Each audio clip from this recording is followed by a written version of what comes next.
Hello everyone. So I have been considering filming a video where I show you everything that I purchased in the year of 2025, but I realized very quickly that that would probably be like a 4-hour long video, and even if you were willing to watch a 4-hour long video, I am not willing to edit a 4-hour long video. So instead, I thought what we would do is split my purchases up into quarters, and then I will film just a little series of videos where we go over my purchases from each quarter in kind of a was that haul worth it type of style. We'll take a look at the products I bought. We'll look at how much I spent for them. We'll see if the product is still in my collection. Have I finished it? How do I feel about it? And do I think the purchase was worth it? Before we go into this, okay, I was under a lot of stress in 2025 and I did some stress shopping. I'm not gonna lie, but we listen and we don't judge, okay? I did want to mention, I did not come up with this concept. I do not know who was the first person to come up with and film this kind of was that haul worth it type of video. If you know who did, please let me know in the comments, and I am more than happy to tag them in the description box below. So let's get into it. In January of 2025, I purchased I purchased 7 makeup items totaling $79. So there's about an average of a little over $10 per product. The first one that I bought was this ColourPop Drop of a Hat Super Shock blush. This was a little bit of a panic buy for me.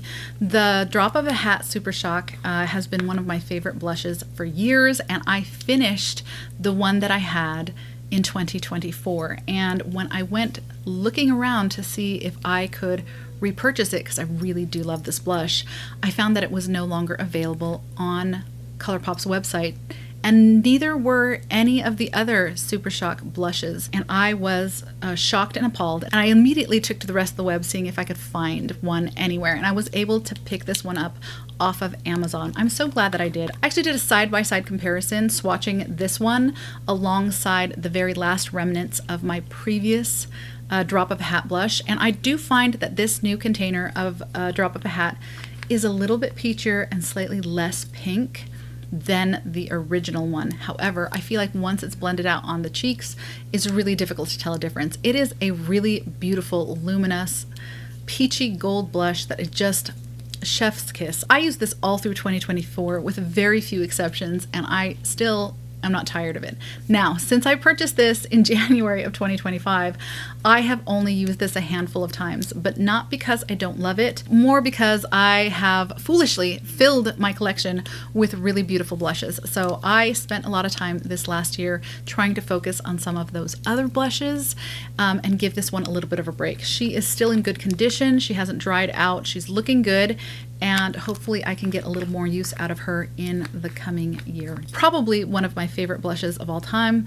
I'm so sad that they're not making it anymore, but yeah, no regrets on this one. The next thing I picked up was the Flower Beauty Scribble Stick. I'm not sure who I first saw using the Scribble Stick. I saw a short of someone using this, and I thought that looks fabulous, and I ran out and picked one up. This is in the shade 05 Caramel, which is a beautiful kind of bronzer shade that I love wearing around the periphery of my face.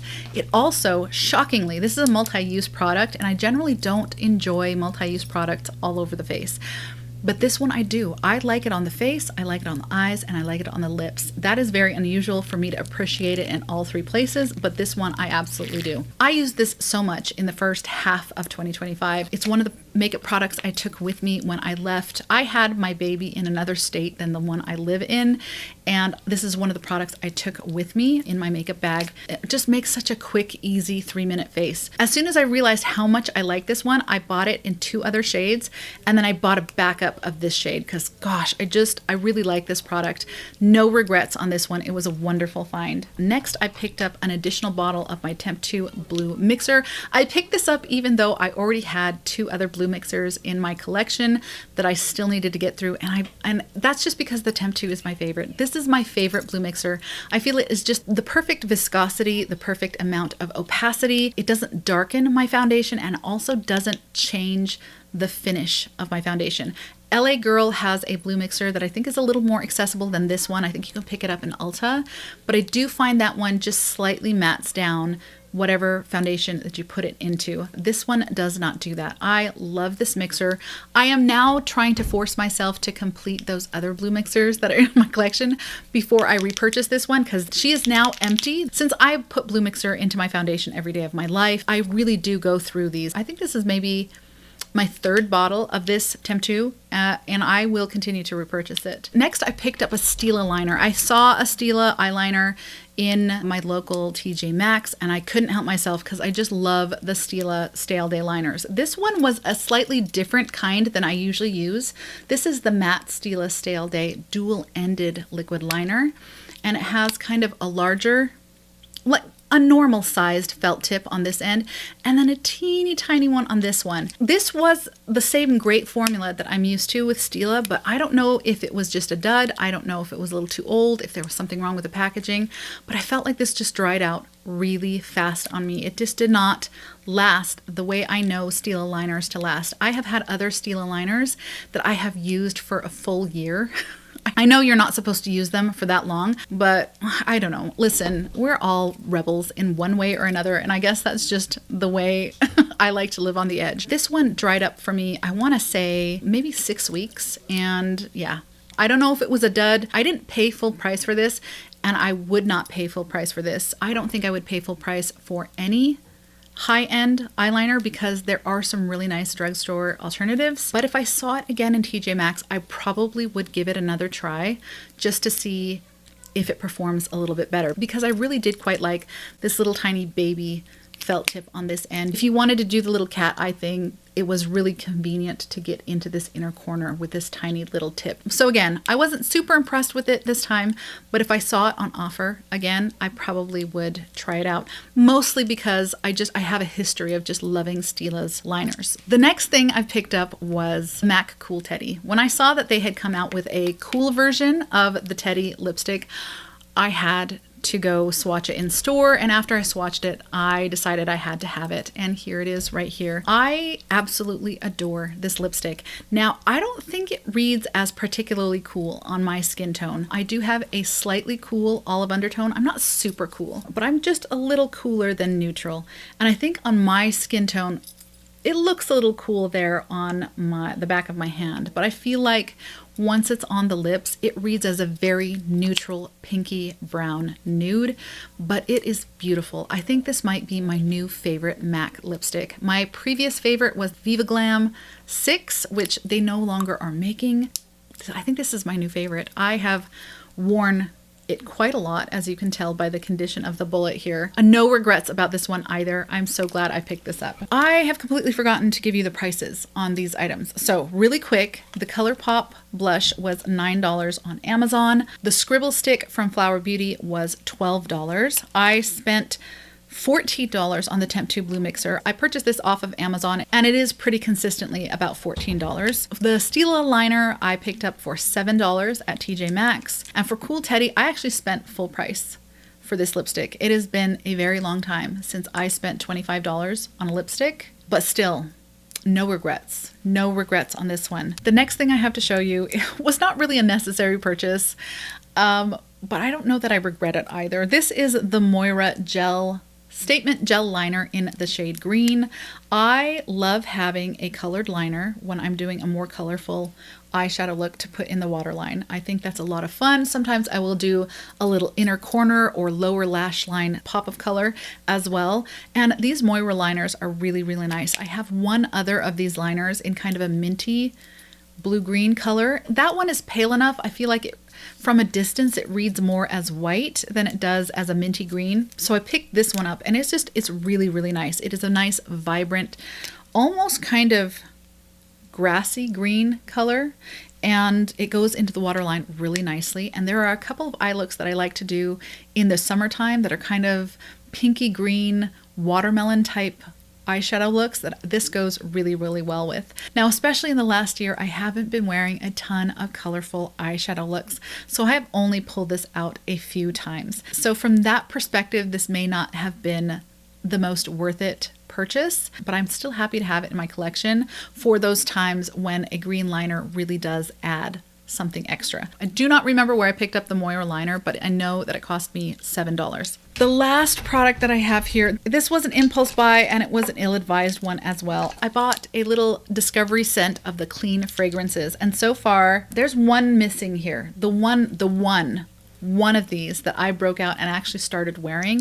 I have yet to even try layering these. I just have the one that I've used about half of one of these little sample size bottles, and which is ridiculous. This cost me, I think, $15 at TJ Maxx, and of all of the purchases that I made in January, this is the one that I can confidently say was not worth it. That was January. Let's quickly move on to February. I only have 3 products that I purchased in February, and all 3 of those products came to a total of $51. The first product that I picked up was, I think it was on sale on Ulta. For a pretty decent discount. This is the Urban Decay Face Bond Foundation. I picked it up in the shade 13 Light Medium Cool Olive. You see now why I had to pick it up, because Cool Olive, I so rarely see foundations that are described as a cool olive undertone.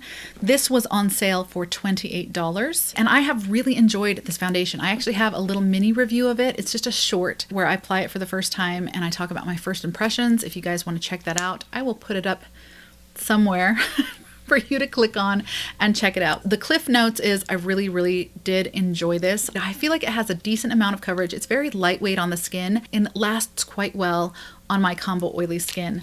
I also really appreciate the fact that I don't really have to mix this straight out of the bottle. I do feel like it is maybe a hair yellow. It's not quite as cool as I wish it was, but it's close enough that I don't feel like I need to add a blue mixer in with it. Now this kind of got a little bit eclipsed a little later in the year.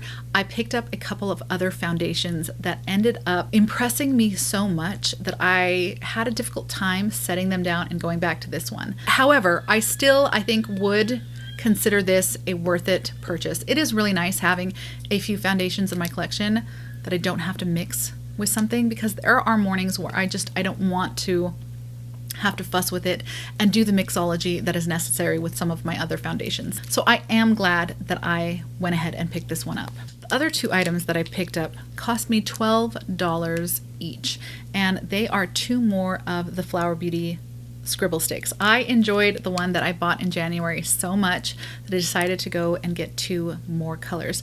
I went and got this one, which is in espresso, and this one, which is in bittersweet. So espresso is a dark brown and bittersweet is more of a mid-tone kind of reddish brown.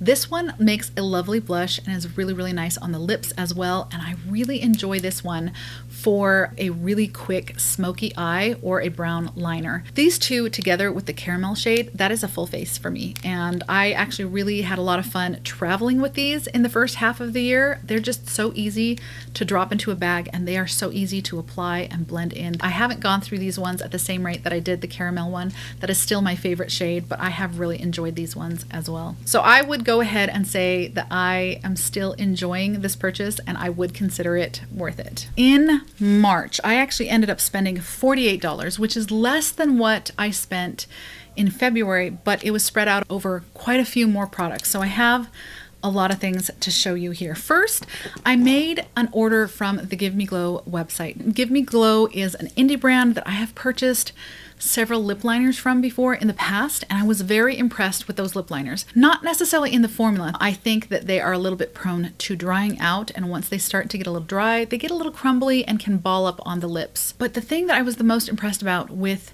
Give Me Glow's lip liners was the nuance in the color that they had. One of the things that I struggle with, especially with drugstore or less expensive brands, is that the colors that are presented they're very expected colors. They're the type of colors you see Maybelline's line of lip liners, and you're going to see the exact same different shades that you see in those lip liners, that you see in L'Oreal's lip liners, that you see in the Sephora brand lip liners.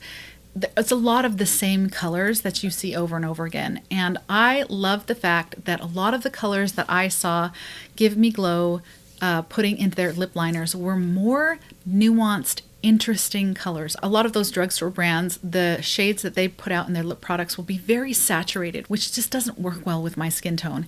And so I struggle to find favorite lip liners in those drugstore brands. Give Me Glow did a great job in providing some of those expected colors, but also a lot of really interesting, unusual, and less saturated kind of grungier colors that are more flattering on my skin tone. So I was really impressed with their color selection in their lip liners. So this year I saw that one of their recent collections of blush and bronzer were on sale. These were on sale for, I want to say, $8 a piece. And so I went ahead and picked up a few of these as well. I have one in Thong Season and one in Ocean Drive.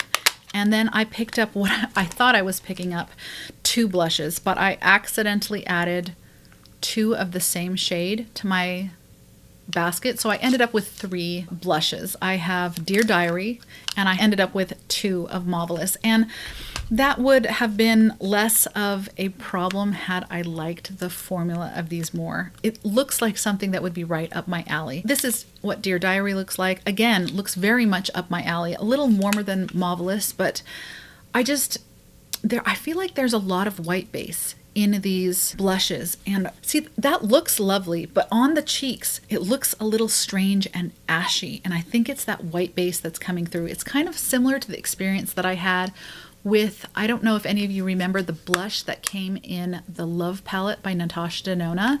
That was a cream formula, but I also feel like that was a blush with a lot of a white base, which made it really difficult for it to really flatter anything above a fair skin tone. I think if you were more fair, you may have more luck with these blushes than I did, but honestly, I haven't really picked them up since the beginning of last year. So as far as I'm concerned, these blushes were definitely not worth it. I also picked up a couple of bronzers. Now I feel like the bronzers formula is a lot better. I don't find any of that odd white base in their bronzers. The problem was I didn't pick the right shades is what I did. This one I actually quite like. This is Ocean Drive, but if you can tell, this is not a bronzer on me. This is a contour. And so that is the way I have been using this, and it is fine for that purpose, but I don't know that I didn't need another powder contour. I have several others. I didn't need another one. So I'm actually considering crushing this one up and adding it to this other one that I got from them called Thong Season. I didn't realize on the swatch how deep this was going to be, but this is clearly too deep for me. These are quite pigmented as well. So even with a very light hand, I struggle with this one. I'm thinking though, if I kind of did 2 parts of Ocean Drive and 1 part Thong Season, I might end up with quite a nice bronzer, because what I do like about Thong Season is I feel like this leans a little bit more red than it does yellow, and I prefer that in my bronzers. So I actually think the combination, I'm blinding you, I feel like the combination of these 2 could be really nice. So while I don't wear them a ton on their own, I think they might be nice as a Franken. So we'll see if I actually end up doing that. If I do, this could be worth it. As it stands though, these are a couple of bronzers I really haven't used a whole lot since I purchased them. So in that regard, they're probably not worth it. But we'll see if I can Franken these and change my mind a little bit on that in the future. Now there's one other bronzer from What's Up that I purchased that I could not find before I sat down, and I think it's called Sunburn. It is perfectly named. It looks like a sunburn. I was hoping it would be kind of a bronzer, but I do find it's a little bit too pink to really work as a bronzer. What it is a really, really nice bronzy, almost sunburnt looking blush. It's a beautiful blush. If I layer it over a cooler bronzer, I can get that really nice toasty blondery look that I really, really like in the middle of the summer, but it does require some layering. That one, I don't think I have any regrets about that one, because I do find that tone to be so unusual. The reason why I can't find it is because it was the only one I didn't have packed up. One of the things that made 2025 so crazy for me was toward the end of the year, we almost moved and then it fell through, and then we almost moved and then it fell through, and then we almost moved again and that fell through as well. And here we are still in the same place. That was so stressful, but also I had already packed up a lot of my personal belongings in anticipation of one of those moves. And a lot of those products are still packed up. And the Give Me Glow bronzer in the sunburn shade is, I think it's one of the only ones that I didn't have packed away because I was using it. Who knows what I've done with it, because I'm just that organized. You know what I'm saying? Okay, a few other things that I also picked up from Give Me Glow in that order, and also in another one. I made 2 orders for Give Me Glow that month. And I also picked up another lip liner. I was so impressed with their lip liners. And one of the things that I have been hunting for a while was a really good red lip liner, something that would match well with the red lipsticks that I have in my collection. And I'd really been struggling trying to find a liner with the right tone. I kept on getting liners that were just a little bit too cherry colored, and I needed something a little bit more deep and more oxblood or burgundy than those very cherry red liners. And I saw something that looked promising on Give Me Glow's website. It's a lip liner. I have it here. It's the lip liner in Sweater Weather. And it was absolutely perfect. That tone is absolutely perfect. It is exactly what I'm looking for. I do think the formula is a little bit on the creamier side for what I usually want when I'm looking for one of these deeper lip liners, but it does work and the tone is just right. So I actually am quite pleased with this purchase here. I think I picked this up off of their clearance page, and it cost me $4 for this lip liner. That one I do think was a win. The 2 other things that I picked up from Give Me Glow, I don't think these were worth it, you guys. These are 2 highlighters. Now listen, I'm not a highlighter person, and so you would think, Rebecca, well, why did you buy highlighters? Because I don't wear highlighter all that often. I have like 3 of them, and that's all I need. That's really all I need. But the shades of these highlighters were so unusual and pretty that I had to try them. They're these little duo tone. This one is the most gorgeous pinky gold. I'm going to swatch it there for you. I'm swatching it over something else, so that's probably not a fair representation of the product. Let's try again. There it is. That is the highlighter in Pink Moscato Wasted. And this is a highlighter. This is a softer pink one. It's kind of a silvery pink, and this is in Sweet Dreams. And that is right there. Now, the reason I don't think these were worth it is because I don't think that this is a suitable formula for a highlighter. I don't know if you can tell from the swatches there, but do you see those little chunks?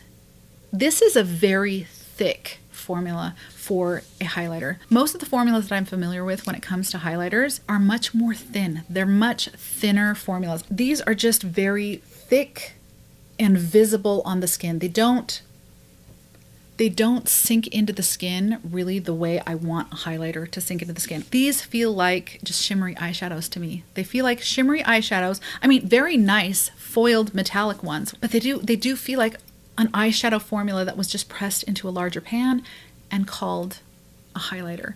And I don't love how they look on the face. I feel like the product itself is too visible on the face. It just doesn't sink in, and it does enhance texture quite a lot more than those thinner highlighter formulas that I'm more accustomed to. So I put these in my single eyeshadow drawer with the intent to wear them as single eyeshadows, and I haven't picked them up since. So as far as these go, these each cost me, how much did these cost me? These were $2 a piece, and no, they were not worth the $4 I spent on them. Okay, just a few other things to share with you. I picked up 2 pencil concealers from The Same, which is a Korean brand.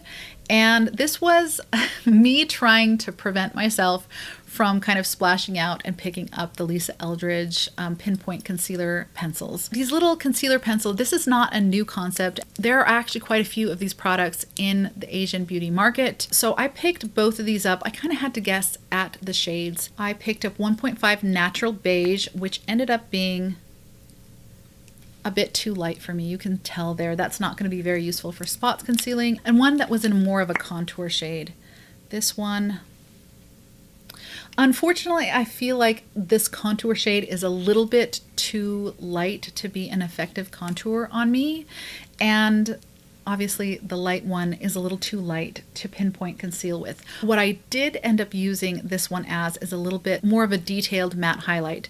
This is something that I can put in the waterline, I can put around the tear duct, and the way that I use it most often is actually to both highlight and kind of clean up underneath the eyebrow. I have actually used that quite a bit in this way. So I would go ahead and say this one is not useful in the way that I thought it would be when I purchased it, but I have found a place for it in my collection.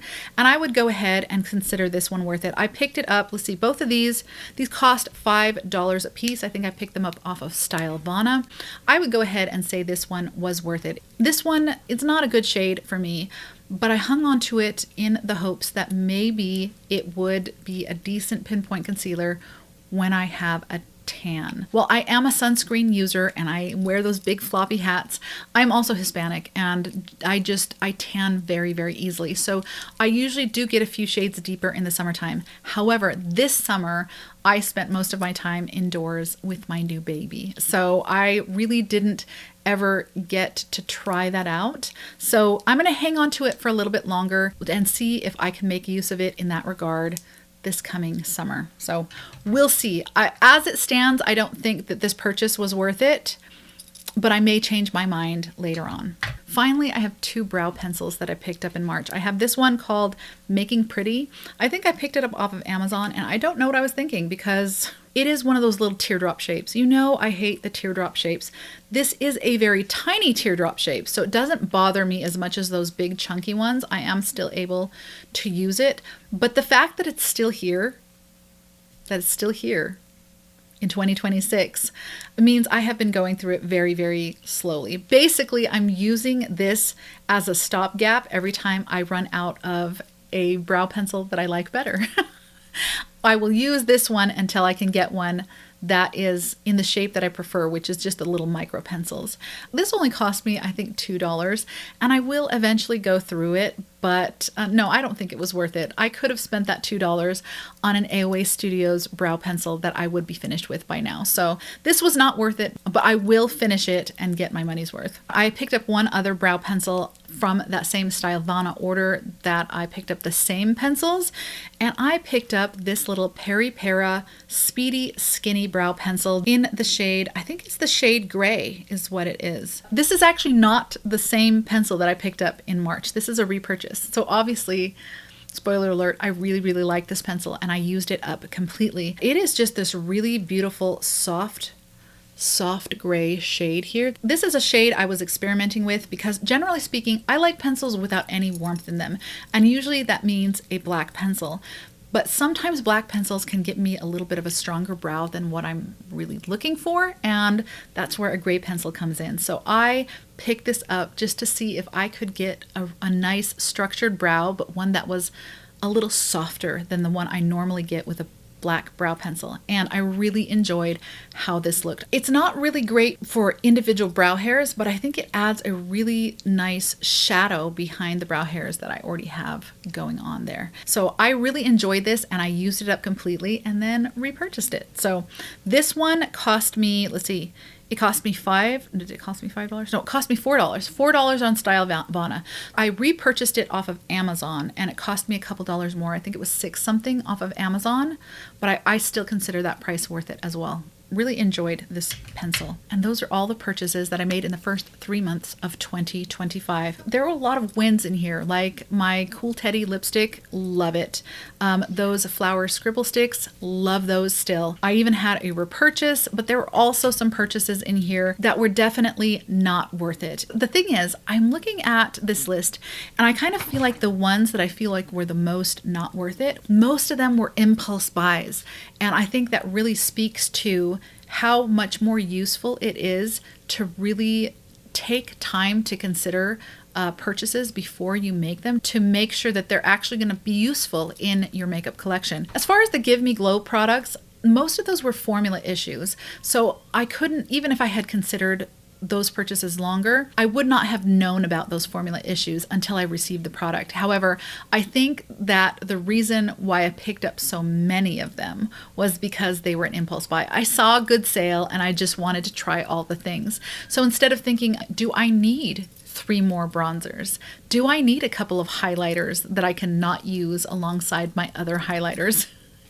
I saw the discount and I let that really influence me more than a careful consideration of what would be useful in my collection. That is it for today. I will come back next time. We will do April, May, and June. April was a big month for beauty spending for me. We will take a look at all of those things and decide together whether or not they were worth it. Thank you so much for spending this time with me, and I will see you in the next one. Bye.